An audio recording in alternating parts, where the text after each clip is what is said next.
प्रति शो पाई केते चार्ज करूछंती डॉली चाय वाला डॉली को डिमांड जानिले होश उड़ी जिवो। माइक्रोसॉफ्ट रो मालिक बिल गेट्स को चा पियाबा परे एबे ट्रेंडिंग रे रहिछंती डॉली चाय वाला। चा बिक्री करिवार नियारा अंदाज को नहीं राताराती सोशल मीडिया स्टार पालटिछंती नागपुर रो डॉली चाय वाला। एबे विभिन्न शो इवेंट रे से रहुछंती मुख्य अतिथि। तेबे अतिथि भाव में जोग देबाकू एही सोशल मीडिया स्टार चार्ज करंती मोटा अंकर फी। यूट्यूब पॉडकास्ट रे जड़े क्वेत ब्लॉगर डॉली चायवाला को नहीं किछि खुलासा करिसंती जहा परे डॉली बा सुनील पाटिल को ट्रोल रो शिकार हेबाकू पड़िछि। क्वेत रो ब्लॉगर जनक डॉली को नहीं अनेक दाबी करिसंती।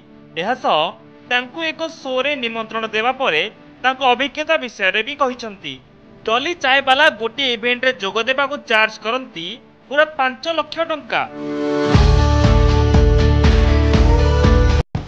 खाली सेतिकी नुहे डॉली चायवाला निज पाई जड़े मैनेजर भी नियुक्त करिसंती जहां डिमांड लिस्ट रे 5 लाख टंका सह 5 स्टार होटल रे रहणी भी शामिल थाए।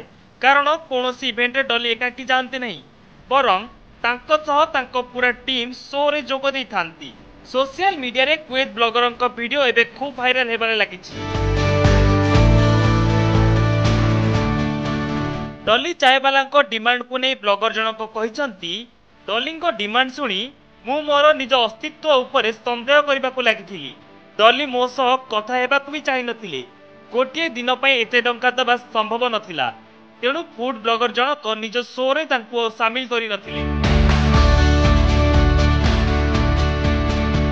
फूड ब्लॉगर एभली वीडियो सोशल मीडिया रे बेस वायरल हेबारे लागिछि। वर्तमान सुधा एई वीडियो को 18 मिलियन रो अधिक व्यू मिल सारिलानी। सेपटे केतेक यूजर्स डॉली चायवाला को समर्थन करथिबा बेले केतेक तांको ट्रोल करिसंती। तेबे डॉली चायवाला ओरफ सुनील पाटिल को पाखरे एबे अमाप संपत्ति। एक रिपोर्ट मुताबक से एबे 10 लाख रो अधिक संपत्तिर मालिक। सोशल मीडिया स्टार पालटिबा पूर्वरु भी नियारा स्टाइल रे चा बिक्री करुथिले सुनील पाटिल। एथिरु दिनकरे से 2500 टंका रो 3000 टंका कमाउथिले। ब्यूरो रिपोर्ट कनक न्यूज।